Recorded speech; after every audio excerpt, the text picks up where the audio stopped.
The definition of success varies a lot by client. And so I always try to remind myself that even if I might think that it's successful, it really depends on the client and what groups are defined to be that client. It's not necessarily just, you know, whoever owns the building or that one resident company. It's all of those communities that come together within that space. And so we always try to start off our projects with a project charter, basically where all those stakeholders come together and say, here are the 15 things or whatever that once the project's done, if we can say we've done these things, then we're going to feel like we were successful.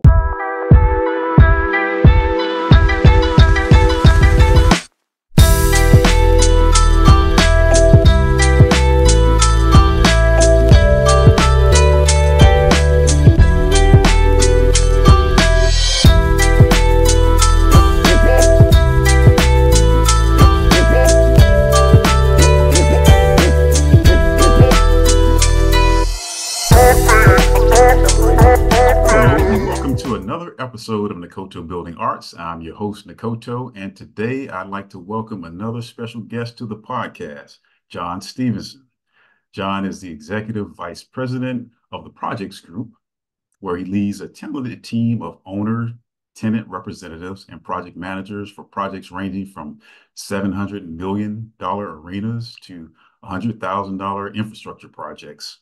Drawing on his background in engineering, real estate development, and community partnership, John has worked on numerous museums, cultural centers, performance venues, universities, airports, urban districts, manufacturing facilities, healthcare districts, commercial offices, residential buildings, tribal facilities, FAA and Texas DOT specification private runways, nonprofit organizations, research campuses, and private residences.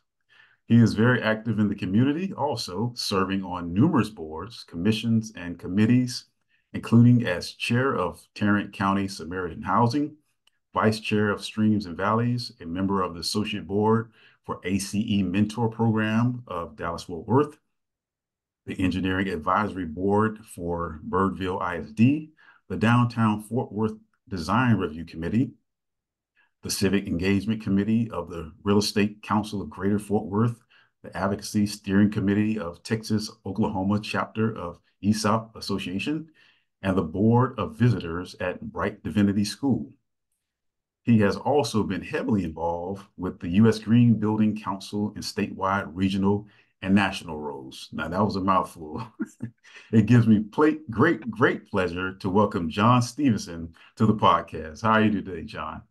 Hey man, I'm living the dream, just not sure whose, Hey, Dakota, I appreciate you taking the time to chat with me today. I'm really honored and blessed, and I tried to keep the numbers light in that Yeah. bio at least. Yeah, yes. Yeah, I put you through the ringer there. I apologize. And in your spare time, you go fishing. All right, all right. I wish. I wish. In my spare time, I'm chasing my little daughters around. That's pretty Yeah, much I what. hear you. I hear you. I hear you. Well, great to have you on board. My intention of this whole podcast when I started it is to talk to the people that are somewhere involved with the building of performing arts or museums or other cultural facilities. I told her before, I kind of stumbled on this industry, so to speak. Mhm. And it was during the recession back in 2007, 2008.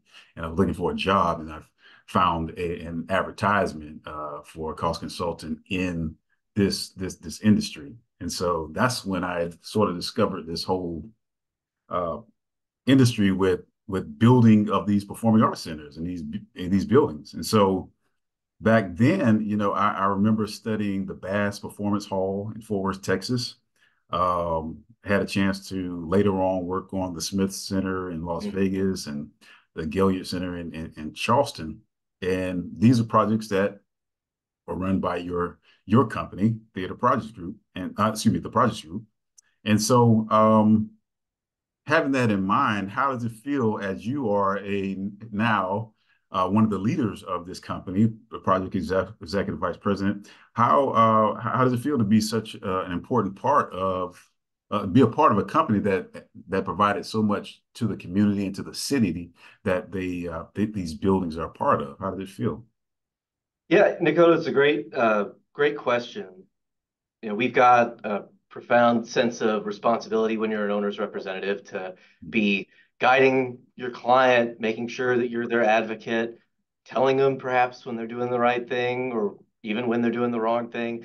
So you've got a great sense of responsibility on every single project. But then in that context, right, the history of this firm, and I'm sure we'll touch on that at some other point, but we've got a real profound sense of responsibility to our clients, to our current employee owners, but also to our former employee owners, to our founders, to our former staff. We've got this great history of incredible team members, uh, just like the Mhm. staff we've got today. And so Right, we've got to continue to uphold that legacy. The Projects Group is not some company that just started a few years ago and is dipping its toe into owner's rep or, hey, we were right. doing this one thing, we pivoted, we want to do this other. And so while we exist to deliver the built environment and deliver the vision of our clients, we really feel that in all of these projects, we're going along with all the communities that are represented there within those projects. And so in those cities that you listed, in the places where we're working today, here in Fort Worth, wherever it is, we always carry that. We always feel it. And Yeah. so I appreciate that, you've worked with so many in the industry. There have been so many great folks in the industry on this podcast, even that highlight that. You know, I think each one of them always feel a responsibility to the end user, feel a responsibility to those communities. And I feel that too. But I have a significant responsibility to all the staff who are currently here and those who came Yeah. before. Awesome, awesome, awesome. Well, before we get into some of the projects that you're working on that you've worked on, just like to in this podcast try to find out more about you also, and so your background and how you got into this industry. So just take us back to the beginning. How did you where you from originally? Yeah. Where you living now? Your family? Yeah, Anything you can share? absolutely. So, I worry, Dakota, you say this so early in the podcast, you're going to get people that are going to close out when they realize I'm an engineer by background because, no one wants to hear an engineer talk, right? I But like engineers. you're a numbers guy, so I think we're connected in that way. But Right. ever since I was young, I wanted to be an engineer. I was actually in fourth grade, and I wrote on something that I wanted to be an Engainer, Enganer. Totally spelled it wrong. Can't spell very well today either, but I at least was able to deliver on that goal. Um, Always was surrounded by folks, either family members or friends of family who were delivering these big projects in the built environment, particularly in the cultural space.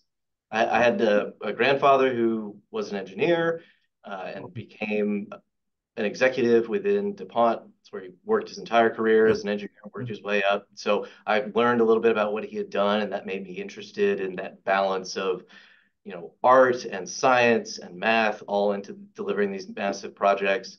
And my other grandfather was a community stakeholder, elected to city council, served on, way more boards than you had to list off earlier, right?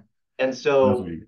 learned from him how partnering in communities, that's how you can end up creating these incredible projects and these incredible opportunities that last.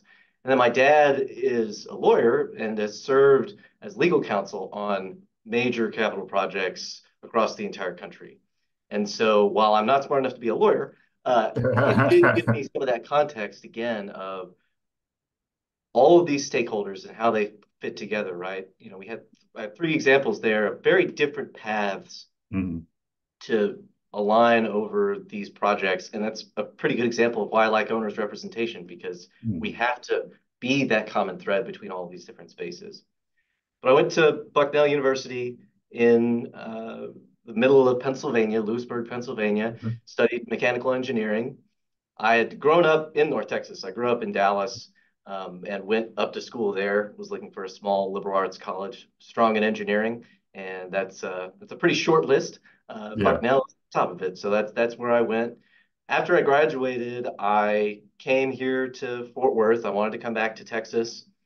I didn't particularly want to live in Dallas. I wanted to go someplace else and not feel like I was just sort of retracing my steps, but still be giving Mhm. back to communities that I had been connected with. And my grandparents had lived in Fort Worth my entire life. My grandfather was still Okay. here, wanted to come here and be with him.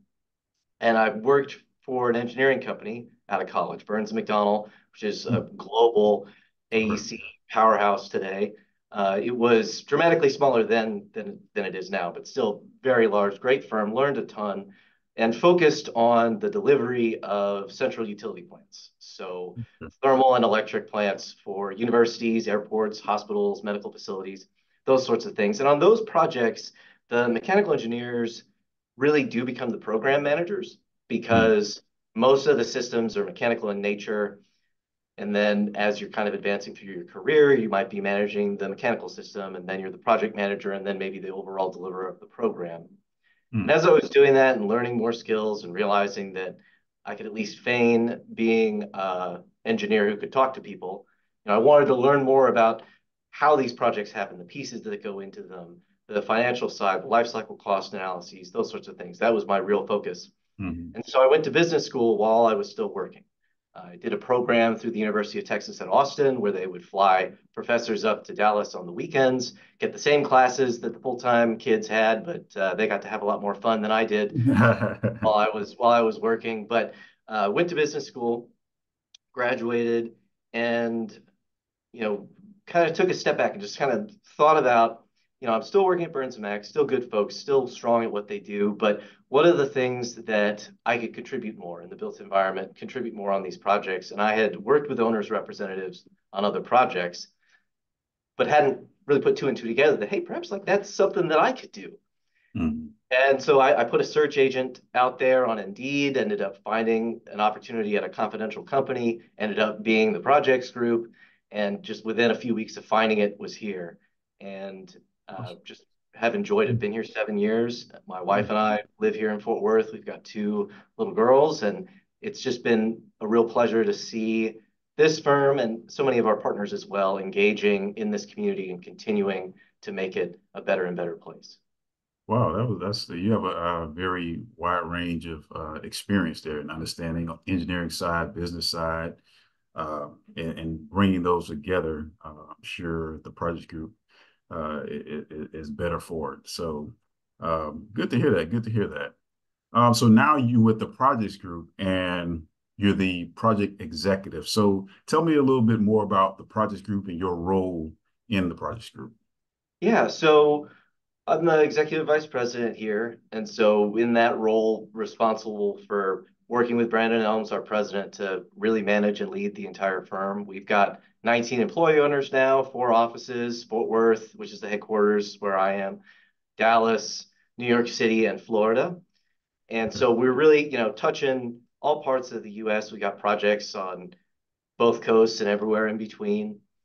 Mhm. And from just a history perspective, we started out here in Fort Worth as actually a division of a family office that was Mhm. developing what became Sundance Square and City Center, which is over 30 blocks of downtown Fort Worth. And Okay. that's actually where our name came from. It was kind of, hey, just talk to the projects group. They're down the hall. Ah, okay. So as we were delivering these projects, we started getting contacted by other stakeholders across the country where that family office wasn't necessarily involved, but we could still provide that same level of service that we had delivered on Bass Hall, the project that you mentioned, Mhm. several museums here, those sorts of projects. So in 2002, we bought ourselves out from that family office, having been there since the 80s. Um, and then we were able to serve projects across the country. And then 2015, we became employee owned. So now every single person here is an owner in the business and continued to grow and thrive since then. Having additional offices, that's kind of a new thing, at least for Mhm. us. We opened our first kind of regional office about 2 years ago. Prior to that, we just stayed here in Fort Worth and managed stuff all across the Mhm. country, hopped on a plane. We still do that, but we've realized that you can learn so much more about the language and the fabric of these projects if you're actually closer to them, whether All right. that's actually in that city or at least in the region. Mhm. You're able to bring a lot more context. Mhm. So that led to that focus on opening up these offices, Mhm. finding the right staff, and leading from there. And so one of my primary goals is really at that strategic level of where are the right talent sources we need to be tapping into, who are some of the clients or new relationships that should be trying to build, and then on some projects operating in more of a day-to-day project role, but not nearly as much as a few years ago. Yeah, yeah. So now the projects that you all do, because you listed a lot of projects that you have experience on, as far as the projects group, what type of projects? I know the performing arts and the museum. Is that the mainstay, or do you have additional industries that you work in? Yeah, so and I'll show a couple of projects, a little Yeah, yeah. later. But as a firm, our bread and butter, what we're known for, really performing arts and museums, as you said, general nonprofit work as well. Mm, But our history. I mean, I think the building that I'm in is a pretty good example of it. The building right next to it that it matches. That mixed mm, use development. Uh, that's where we came from, and so mm, we've got plenty of experience in offices, tenant improvements, multifamily, hospitality, all of those projects. We've got experience there. Admittedly, we don't end up doing as much of that work because if you're a developer, you kind of think that what I do is what you do, right? And right. so it's not always the same alignment there of goals, but definitely a central focus on those community-based projects. Okay. Awesome. Awesome. I guess with the office building with the since COVID, everyone going into the hybrid or remote work. I know that's been taking a hit lately that I see a lot. So yeah, It's why it's important that we always focus on diversification, right? yeah, So yeah, yeah. it's why we try to hit multiple sectors. We're very Mhm. geographically diverse as well. That's just a healthy thing to do as a firm. So you have projects that are West Coast and East Coast as well. Um, Correct. Yes, yeah. and Wow. smattering everywhere in between as well. Now, do you work internationally also on any projects? We've not. It's not that we wouldn't be interested in doing that. There just Mhm. hasn't been a fit. We've proposed on a few things in the past. Mhm. Definitely would need to be the right fit. Okay, okay. So you've worked on quite a few projects. Do you have any favorites that you can share with us? And I can definitely show some kind of example projects. Um, Actually, it looks like I can't share right now. If you like could, they say, they always say all of them are favorites. right? Yeah, it's a balancing act, Yeah. of talking about specific projects and making sure it's not hey, I like this kid better than the other one, right? Uh, yeah. Is not allowing you to share. Let's see This here. host disabled. Uh-oh.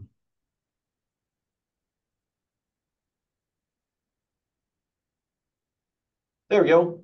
Okay. All right. Let me know if you can see my screen. Yes. Oh wow. Okay. Perfect. So I'll just kind of go through a couple of example projects here. This first one is for the Amon Carter Museum of American Art, which is a museum here in Fort Worth. I grew up in Dallas, came over here all Hmm. the time to the Carter. So just a deep connection to me personally in this museum. But the first project that I did there was actually a collection storage facility. Hmm. And what folks may not realize, or at least I didn't before I did this project, is that whatever medium it is that an object is created in, whether that's a painting or a photograph, how you store that dramatically affects its longevity. So, photography, for example, the Carter has an extremely extensive and massive photography collection that needs to be stored at a cool temperature. So, we basically developed two giant refrigerated rooms. One's a cool storage facility, and the other one's a cold storage facility. Yeah, in Hmm. this photo, the curatorial staff, they're in the cool section, which is around 60 degrees and very humidity controlled. But an adjacent space is below freezing. It's 20 degrees, very, very dry. That's where you've Hmm. got really unstable media that just are able to stay there for a long time, help with preservation. But this was the first project that I did for them, really focused on the collection storage furniture. And I wanted to use this photo because you can kind of see just several different furniture types. You got hanging screens, rolling cabinets, uh, horizontal storage, lots of different components there. And it was a complex project, but when it was delivered, was the largest collection storage facility of its type in the country, and really a good example Hmm. for others to build upon. Hmm. Next picture, this is in the galleries at the Amon Carter. So around that same time, we did a gallery renovation of all of the public-facing galleries. led to this really novel coffered ceiling. So it felt like you had this natural light coming in from Yeah. the outside. In actuality, all of those are LED panels with about 100 diodes in every single one of them. It was a custom system, first time that anybody had done something like that. It was really a joy to get to renovate these galleries that ever since I was a kid, I remember going. Mm.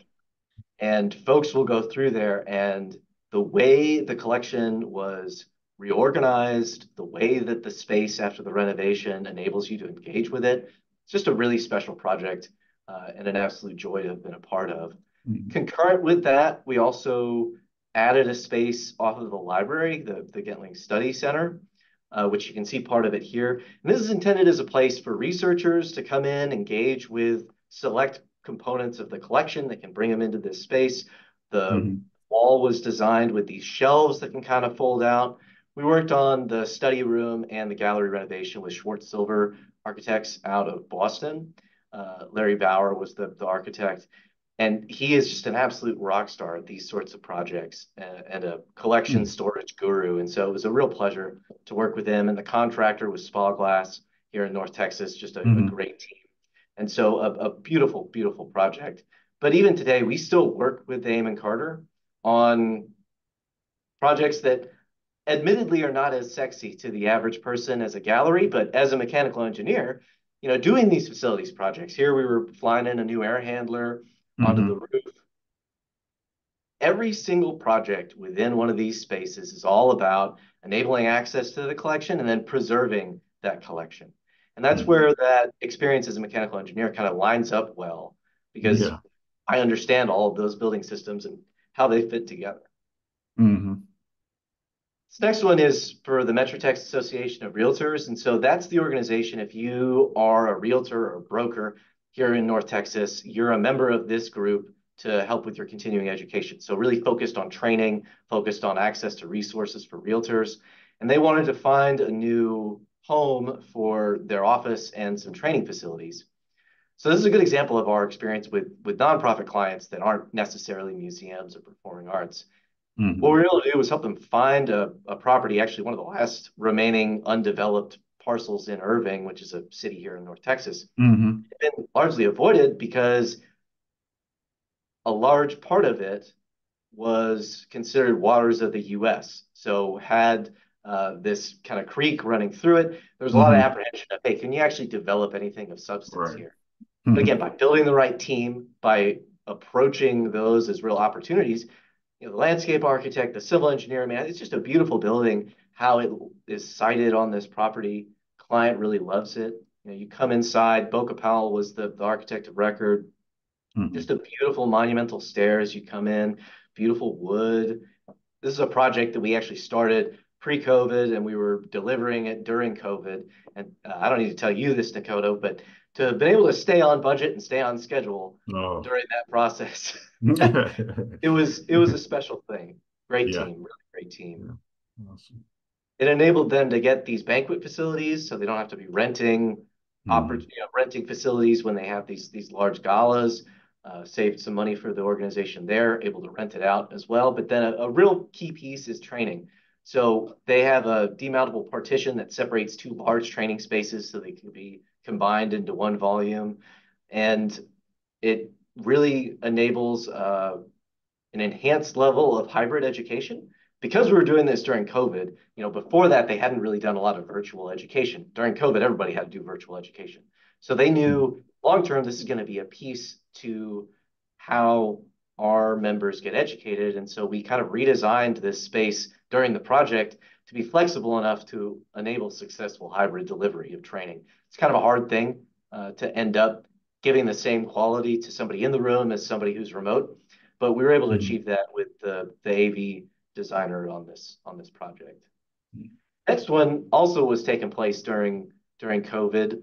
This is the Texas Trust Credit Union Theater at Grand Prairie. So this is Mm. operated by AEG.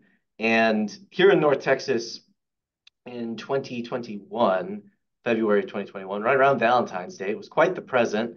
We had Winter Storm Uri come through, Mm. and lots of power outages, lots of broken pipes. It was below 0 degrees and snowing, not really what you expect Right. in Texas. Well, Theater Grand Prairie had a considerable amount of damage, flooding from broken piping, um, just a considerable amount of MEP systems where the coils had frozen and busted, so they needed Mm, equipment replacements. So they brought us in to be that owner's rep to guide them through that whole process, help them working with their insurance, working with the adjusters, but also as a group that understands how these spaces need to live and breathe and work. A mm, lot of the work, we tried to get it done before they reopened. They already had a reopen date scheduled, and we were able to keep that, didn't have to cancel any shows. But there's 6,400 seats in this venue.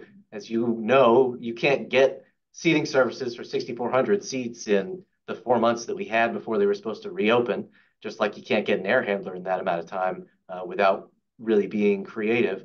But we were able right. to do that. Didn't have to cancel shows, broke up the seating services, cleaned everything, replaced the seats so that the folks using the space and the talent on stage, really could enjoy this venue as soon as they possibly could. And definitely a good example, though, of the Mm, importance of being all together as a team and communicating with all the stakeholders. This next one is the New Britain Museum of American Art up in New Britain, Connecticut. So I've talked a lot about Texas projects, but we work elsewhere as well. This project, this building is Lander's house from the early 1900s. mm. We're doing 3 years of envelope repairs on campus at the New Britain Museum, focusing on the summer because it snows up there.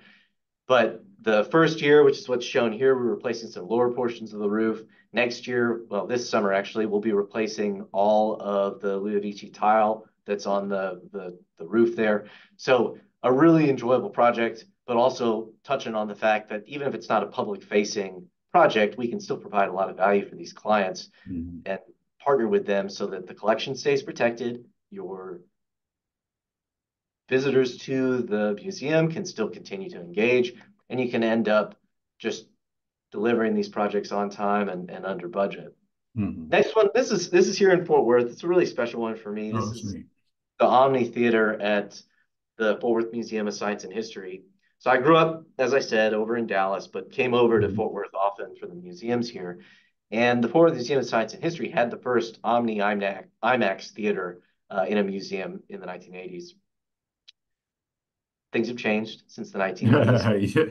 So not using film anymore, not using IMAX, wanting to stay current with technology, they're installing the first all LED digital dome in a museum. And so this is, like an 80-foot circumference, or sorry, diameter dome that, as you kind of see here, you sit Yeah. within, have any sort of engaging content. Cosm is the manufacturer of this product. They're doing a couple of similar facilities elsewhere, Mhm. more on the commercial side, but you can use it for planetarium exploration. You can use it for films, any number of things that you want to. Just an incredible project, but a really good example as well of these very technically complex systems. COSM is delivering that dome and constructing it, but obviously there's an architect that needs to design that space, update it to code because it's from the 80s. The original shell actually is from earlier than that, the 50s. So a lot of code things we needed to rectify, but very Mhm. specific and exacting tolerances. That circle, there's a ring beam is what it's called that goes all around that dome that it has to Mm. land perfectly on. Everything has to be laser measured and verified.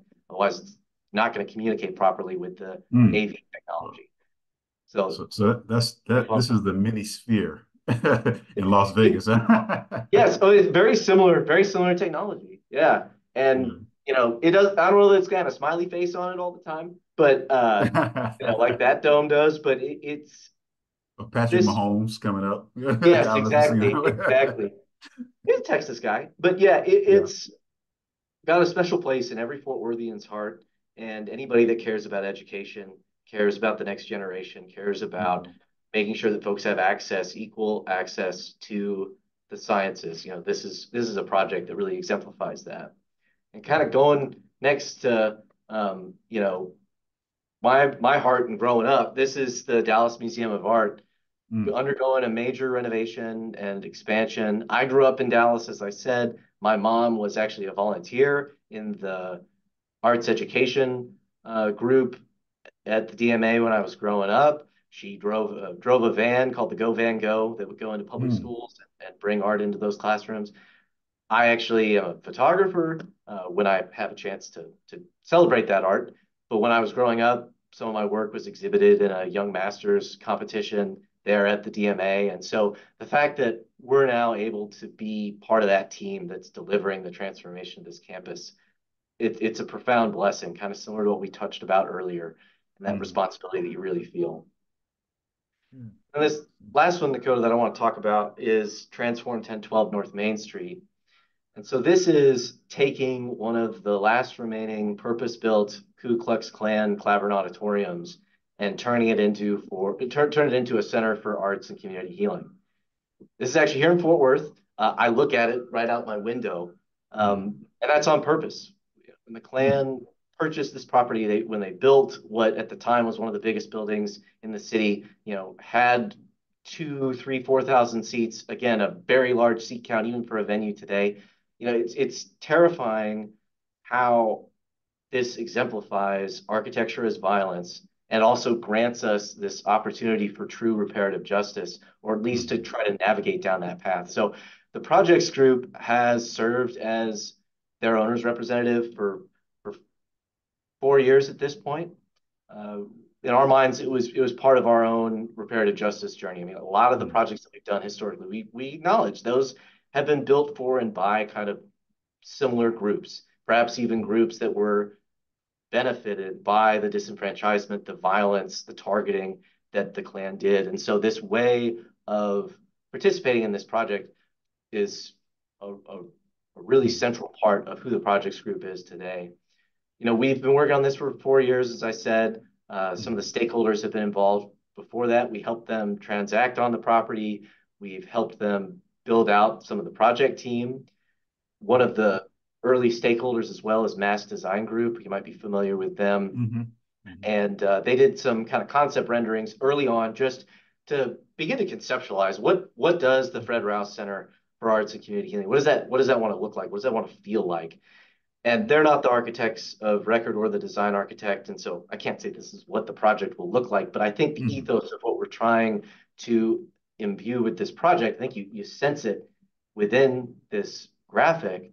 Mhm. But another Mhm. central piece there is not just transforming this one building, it's about transforming the entire built environment and how, you and I as professionals in this industry, how we engage with each other, how we engage with the communities as we do these projects. And so we tried to reconsider how design teams are selected. We did Mm. that through an event that was held in October of 2022, where we redesigned the design competition, a community forum of cost consultants, architects, owners, representatives, all of these people in this big melting pot trying to think through how to best do this. And we ended up coming up with this approach that's highlighted here. We had a pre-submission webinar, talked about how a solicitation was coming out about the project, gave everybody a really clear picture of the vision, mission, and values of the project. And then that solicitation that came out, you respond all the time, Nakoto, I know, to Mhm. RFQs or RFPs. Send me a quals packet, send me a proposal, tell me how much it's going to cost. I'll see that you've done this work before. We'll move on down the road. This project is different from that. What we Mm. wanted to understand was how do these potential participants engage with the mission of this project? And so we asked them to send statements of values and commitments, and we gave them the opportunity to do that in written form, in video form, any format that these folks felt the most comfortable with. We ended up with an incredible response. 26 teams responded and running the whole gamut from international architects, local architects, recent college graduates, partnerships between this massive firm and this smaller one. And we ended up landing on a short list of teams that we actually brought here to Fort Worth.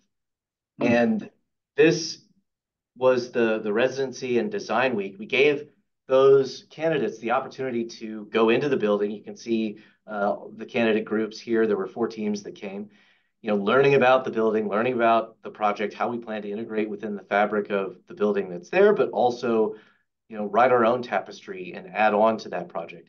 Meet with community stakeholders, meet with groups that support the project, but also meet with groups that don't support the project.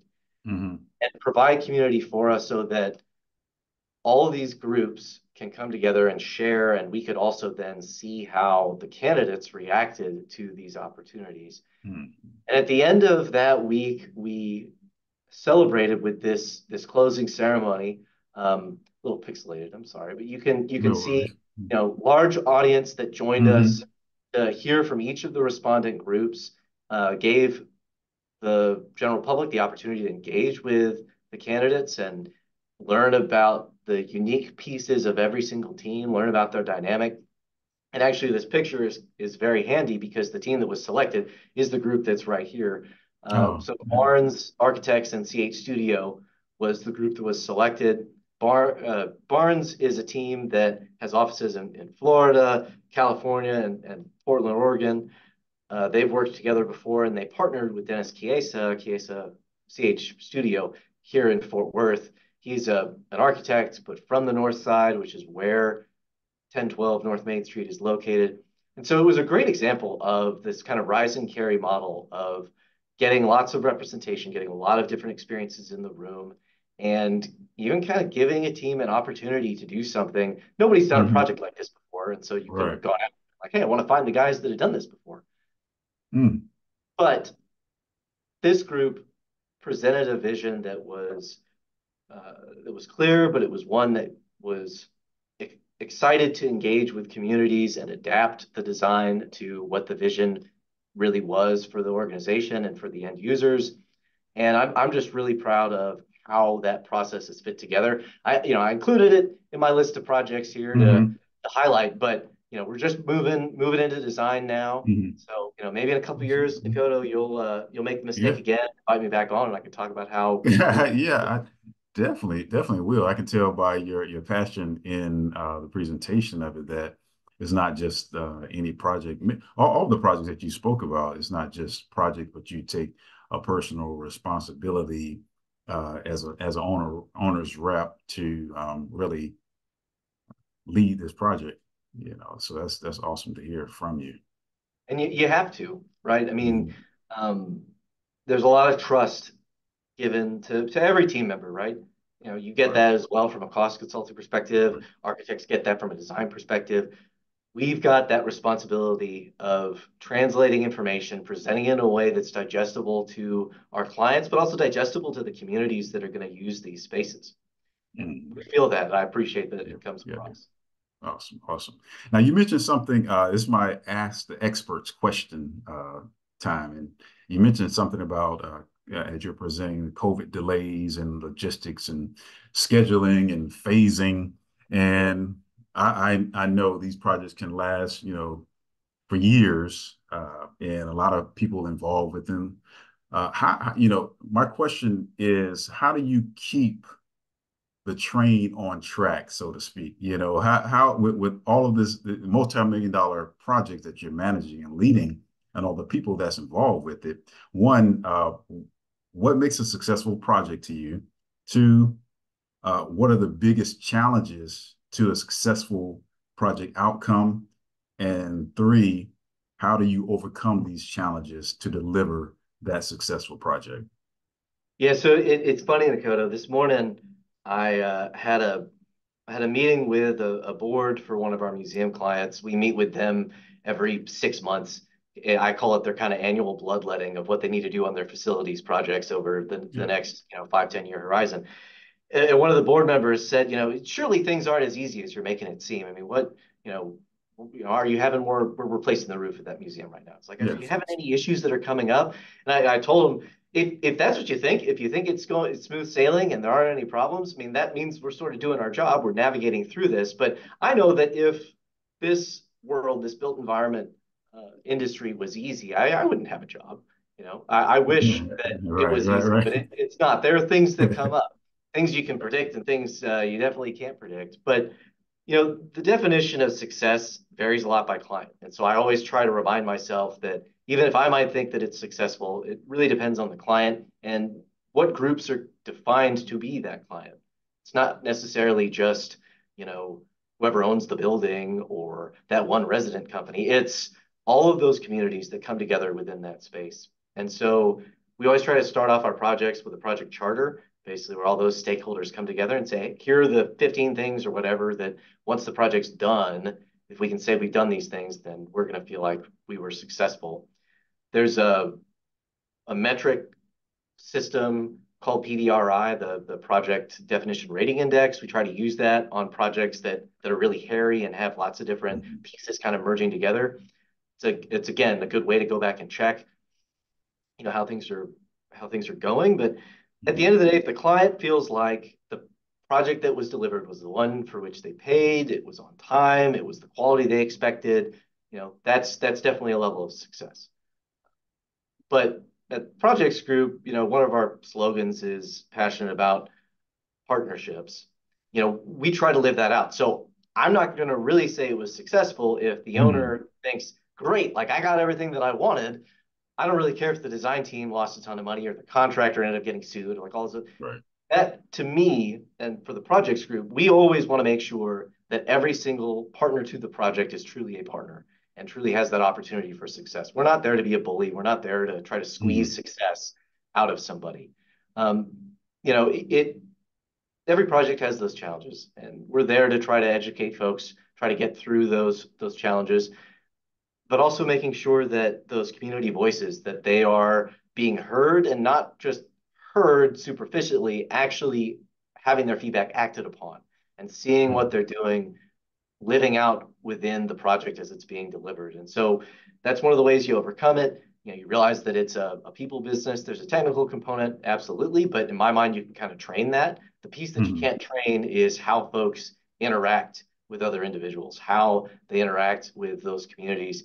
And you Mhm. can't be successful, at least in my mind, in this business if you can't do that. And you can't find a way to meet folks where they are and engage with them and learn and adapt the project to fit there. But I mentioned that technical piece. I'm still an engineer at heart, right? So in my Right. mind, conservation of energy, that's always something that exists. So conservation of energy says you can't, create or destroy energy. It's a function of work. There's a Mhm. curve of the work being performed at a Mhm. particular time, the integral of that or the area under the curve, that's how much energy there is. There's a finite amount of that. So if you start out early in the project and it's slow and steady and you always have good team members involved, you get them early, it's consistent, it doesn't have to beat you down as much to get to that successful point. Mhm. But if you start like halfway through where you should have, but you still have to get here, that level of output, that magnitude, the complexity, the amount of difficulty that you're interacting with, the frustration, and the money, all of that goes way, way up. And so you always need to get the right team on early. And that Mhm. goes back to another one of the common challenges, right? All these things cost money. And Right. so getting the right team early, defining the vision, getting the fundraising consultant if you need that, um, that's how you try to address the problems way down the road as early as you can. Our vice president who leads our Dallas office, Doug Curtis, is just an absolute expert in this industry. One of his adages is that projects are won or lost in pre-con.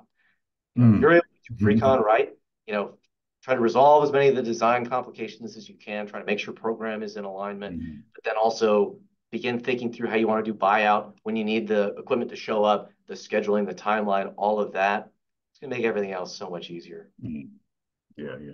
Well, I tell you, I'm glad I'm only involved really on the front end and the pre-construction phase of it, because these projects can get quite complicated Yes, during yes. construction. So yeah, but that's great, great. I just have one or two more questions for you, and I'll let you go here. Um, we spoke earlier. You mentioned about the cultural and social impact that these buildings have to their communities. One thing I hear a lot now more is about the sustainability aspect of the buildings. And so, as an owner's rep, what is your involvement regarding or surrounding the environmental impact of these sometimes very large 200, 300,000 square foot buildings? Absolutely. Well, and if you look at the energy use index or intensity of these projects, Mm. museums, performing arts centers, they use a ton of energy. The built Right. environment in general uses a lot of energy, but those in particular, because in many cases they're trying to protect their collections, and so they need to have that high intensity. But those also provide opportunities for novel ways to improve upon sustainability. So Mm-hmm. for example, we're stewarding a project at a museum right now that's going to use a novel humidification system in a way to save electricity costs, but also conserve on water. For Transform 1012, we're going to be looking at mass timber. We're going to be looking at solar. We're going to be looking at all these various tools to continue to expand upon that definition of sustainability. And as somebody that's been involved with the U.S. Green Building Council leadership, but also in writing some of the standards for district energy systems, it's something that's always been really close to my heart. Mm-hmm. Um, but sustainability doesn't always just have to be related to green building or anything like that. It's Mm-hmm. also about sustaining that project and making sure that it lifts up all of those communities into the future and that the project that Mm-hmm. they have, it's sustainable from an engagement perspective. And so in my mind, that social reparative justice component to a project, I think the owner's rep really needs to be a standard bearer for that. Driving home every step of the way, we're going to do this project right. And the definition of right means that it is environmentally sustainable, but also programmatically sustainable and also lifts up and grows with all of those communities and stakeholders that are going to love and enjoy this building. Awesome, awesome, awesome. Great information there. What advice can you give someone, because you have a great background of your schooling and understanding and the work that you do. What advice can you give a younger person, someone who wants to join your line of work?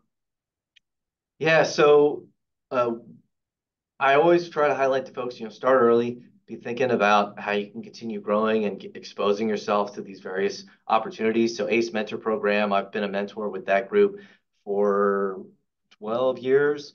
That's for high school students, juniors and seniors to engage with professionals in the AEC space, architects, engineers, contractors, and Mm-hmm. begin to learn about, what does it mean to be drawing something? What does it mean to go to these site visits? What does construction look like? I think those are good opportunities for you to see, hey, is this the right fit for me? And perhaps Mm-hmm. even more importantly, hey, is this not the right fit for me? So that you can pivot and do something else. Yeah. Always ask questions, always learn, realize that those opportunities to hear from the experts, I mean, that's the way that you can continue with the multi-generational knowledge in this industry. I had the opportunity for a field assignment when I was a young engineer, maybe 6 months out of college. I had a year-long field assignment out on site. That was profoundly transformational because I was learning every single day from the folks that actually had to build the project, you Mm-hmm. know, when I would then go back and draw something up, realize that whatever doodle it was that I did in CAD, brought it out to the contractor Mm-hmm. who's supposed to build it, and they'd say, "What the heck is this? I can't actually do it." So always be, finding those opportunities to Mm-hmm. grow, and if you're in a position to mentor, always be sure you're providing those opportunities to Mm-hmm. do that. One of the things that my dad always said when I was growing up was that if there was an easy way to be successful, you know, John, don't you think that I would have figured that out? If there was an easy way to do it, you'd have to work super hard. Don't you think I would have figured that out? So it really is a function of how much you're able to engage. I mean, if you're able to work on 6 projects at a given time or 2 projects and others are doing 2 projects or whatever it is, if you're able to engage in more work, either more diverse projects or at a deeper level, you're going to learn a lot more and you're going to be able to get ahead that way. Um, but one of the other things that I picked up from my dad, you had the laundry list earlier of boards and commissions that I'm involved with. My dad was recently interviewed and he talked about why he was so engaged vocationally and avocationally. And I think it's an important thing for all of us to keep in mind because that gives you that opportunity to really dive in, have those paid things, your vocational things that maybe they're Mm-hmm. not always super fun, but with the work that we do, you can still see the end benefit to those communities, but still find ways to volunteer, find ways to get exposed to other projects, other groups, and continue to expand upon the circles that you can affect. And so as you're going into either this industry or really any of them, find those places where you can blend your avocation and your vocation together because that'll bring so much more fulfillment for you. Well, awesome, awesome, great advice. So, lastly, what's next for you on the schedule here? Yeah. 2024. Yeah. So definitely continue to deliver projects. And we talked about Transform 1012 and the Dallas Museum of Art. Those are still ongoing. We've also got a project here in Texas, the Abilene Heritage Square, which I'm just loving that project. It's the adaptive reuse of a historic school, built starting in the early 1900s and up until the 50s and 60s. So we're repositioning that into a performance venue, a new science museum, and then what I admittedly am probably most excited about, the first new construction built library in the city of Abilene in about 60 years. So Oh, we're going to wow. have a beautiful three-story library. The library designer on that is 720 Design, and they are just the kind of the library design gurus. And so it's just been a real pleasure to work with them on that. We're also doing the new lower school at Fort Worth Country Day, which is a private school here in Fort Worth. And it's actually where my dad went. It's where his Oh, sisters went. And I just learned in the last week that my daughter will also go there too. And so I'm just excited to be able to continue contributing and actually having something that my children are going to engage with. From a staff perspective, that's really where my focus tends to be. All of mhm. our offices continue to grow. We keep finding these new relationships and these new projects. And that also means that we're always looking for the right fit. So if we find somebody and we think, hey, this is a good culture fit with our organization, they could adapt and fit well into employee ownership, even if it's not necessarily the right time. We want to try to see if we could make that right fit. So I think we're going to continue having some of that, some strategic growth over the next year. And then in just a couple of weeks, I'll be going up to Philly and going to building museums. I love that conference. I Yeah, hope I'll see you there. I'll be there. I look forward to engaging with that group again. Yeah, yeah. Also, I always love that conference also. I think that's where I first met you at one of the conferenses, maybe in Yes, Chicago. it It was was immediately before COVID. It was in COVID, Chicago. exactly. You, Sean Ryan, Brandon, and I, we had Yeah, dinner, and I think we were yeah. even kind of talking about how, like, oh wow, I wonder if there's anything that's going to be changing, and then we didn't see Right, any. right. No clue what's going what was about to happen. Yeah, great. So final question. How can the viewers get in contact with you? The Yeah, best way. so yeah, just search the projects group on Google. Okay. We actually just rebranded. So sometimes the website doesn't redirect perfectly, but maybe put in the comment section or something on YouTube my email address and our new Yeah, I'll website. do that. But just love engaging with folks, Yeah. whether it's a potential client or a partner or even folks that do what we do, other owners reps. We partner all the time. I don't see anybody as a competitor. I see everybody as another way for us to learn and another way for us to deliver better and better value for our shared clients. So anyway, thank you, Awesome. Nakoto, for Awesome. giving me Hey, this opportunity to talk with you. thank you. This was very informative. I learned a lot and enjoyed seeing the projects that you've worked on. And we hope to connect with you in the future. So thank you and much success for 2024. Thank you. You too. We'll talk to you later. Thank you.